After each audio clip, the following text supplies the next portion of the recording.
Miss Nicki Minaj, stop embarrassing yourself. So Miss Nicki Minaj caused some major drama on social media with many different countries getting involved. Yes, you heard that right, countries. And even though she's being dragged for it, she still ain't backing down. Ma'am, I love you and I know you are the queen, but please just take your L this time, cause it's getting embarrassing. Welcome back, my baddies. I hope y'all are having a peachy day, cause you is not ready for what I got for you, cause girl, I have some major tea to spill, so you better take out all your teacups, mugs, and jugs, cause I'm gonna be spilling every single drop.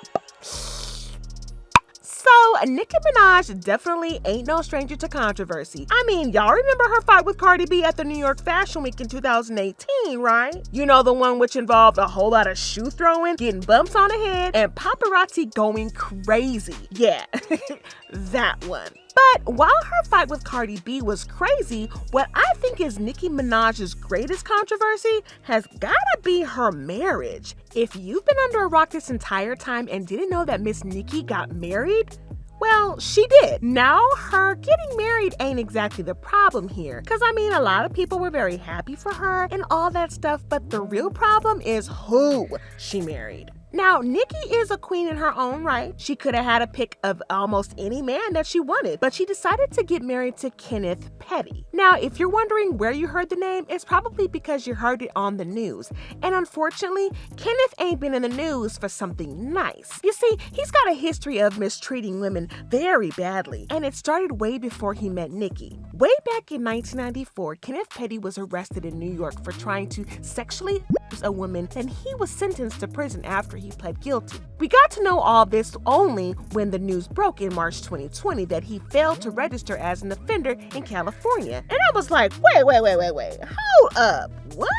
It was kind of hard for me to believe that Nicki would get married to someone with Kenny Petty's past. But it got worse real quick. After the whole messy business became public, Nicki Minaj reached out to the victim and offered to fly her out to LA if she would recant her allegations against Kenneth Petty. What? Miss Nicki, are you sure you good? Cause this ain't sound like you are. Nicki even went as far as to offer the victim $500,000 to recant her statement. When she refused, she claimed that Nicki resorted to harassing her, threatening her, and all the works. Twitter blew up and the fans dragged her for the whole messy situation, and I gotta say, I'm here for it, cause Nicki is in the wrong here.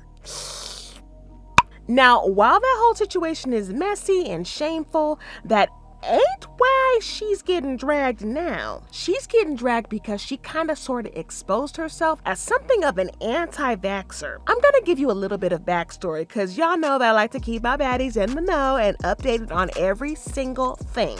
So the Met Gala, it was held on the 13th of September 2021 and it was a complete mess. But that's a story for another day. Before the event, fans started wondering which one of their faves was gonna walk down the red carpet. Some celebrities like Kylie Jenner and Nicki Minaj announced beforehand that they wasn't gonna turn up, while others like Beyonce simply just didn't turn up because she was having tea in the middle of the ocean. And I know that Anna Wintour, which is gonna be sick and tired of not having Beyonce at the Met.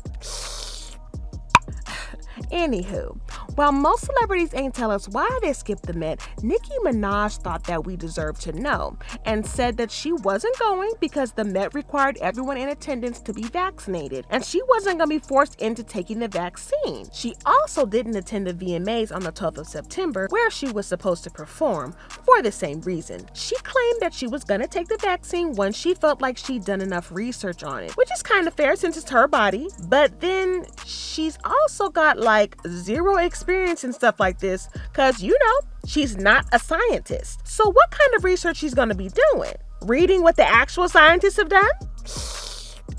Like, that ain't bad enough. Nicki then crossed the line from doing research to straight up spreading misinformation about the vaccines. She tweeted, "My cousin in Trinidad won't be getting the vaccine because his friend got it and became impotent. His testicles became swollen. His friend was a few weeks away from getting married. Now the girl called off the wedding." Before you go yikes, you should know that there is no evidence about that happening in Trinidad. Studies have shown that the vaccines don't cause impotency, and the Ministry of Health in Trinidad Trinidad and Tobago denied her claims and announced that there ain't no one in the entire country who suffered impotency as a result of the vaccine. So I gotta ask, where on earth Miss Nicki got her information from? She's spreading misinformation about the vaccines when she ain't got no proof that her cousin's friend even got impotent. And even if he did get impotent, I can think about 5 more reasons why that could have happened. And I ain't even a doctor or nothing. He should have seen a doctor before deciding that the vaccine made him impotent, but he didn't. So now he got Nicki out here embarrassing herself big time. For someone with Nicki's platform, spreading untrue rumors about life-saving vaccines when we're in the middle of a pandemic is super dangerous, and she really should have done better. Those tweets should have stayed in the draft and should have never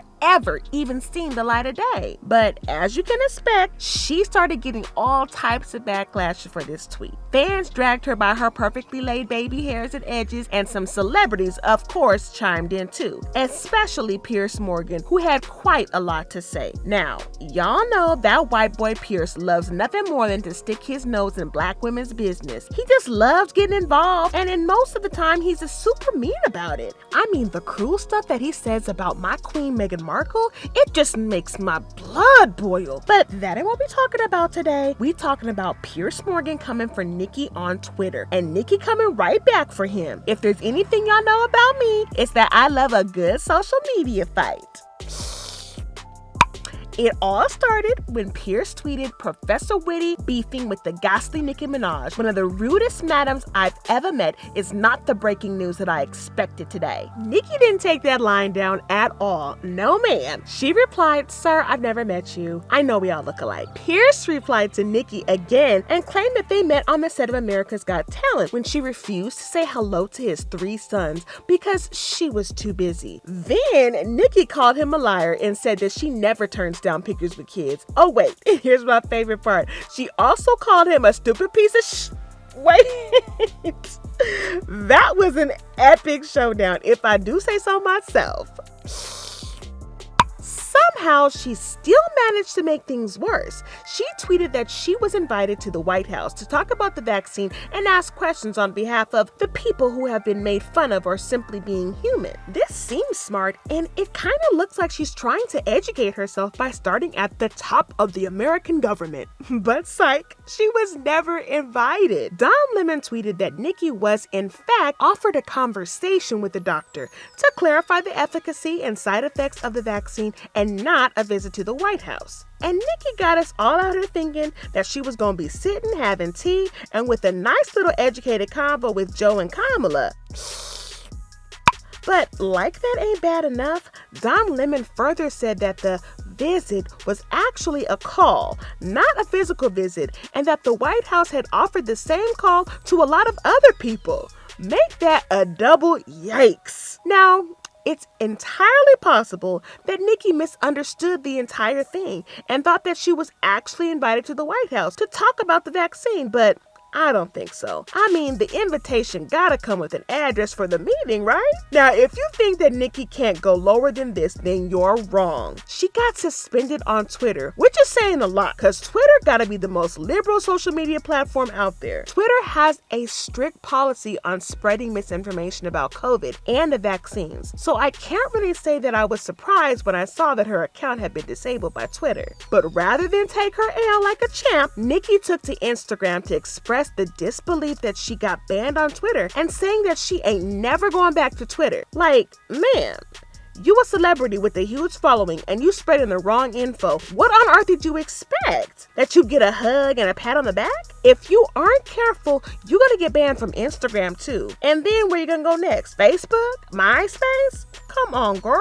Sis, get your act together and stop spreading dangerous misinformation, because you're really out here embarrassing yourself for the entire world to see, and that just ain't a good look on you. Some Twitter users think that Nicki is using this entire vax thingy as a distraction from the fact that she and her husband are getting sued by the woman he hurt in 1995. And well, it seems like Nicki don't want the attention to be focused on that and decided to spark up some drama with this vax thing, which kinda works. I mean, everyone is talking about Nicki lying about her cousin's friend's testicles and getting an invite to the White House, and very few people are talking about her husband. Now, I know that Nicki Minaj is a queen and all, but what do you think about her embarrassing posts on social media? Do you think she's trying to get the attention off of her husband? Don't be shy. Get it all out in the comments. Put your teacups in and let me know what you think. And that's all the tea for today, my baddies. Remember to wash your hands, wear your mask, get vaccinated if you feel comfortable with it, and just keep yourself safe. Don't forget to give this video a thumbs up if you enjoyed it, subscribe to my channel, and turn on notifications so that you get notified the next time I got tea to spill. Because you know I got it. See you next time.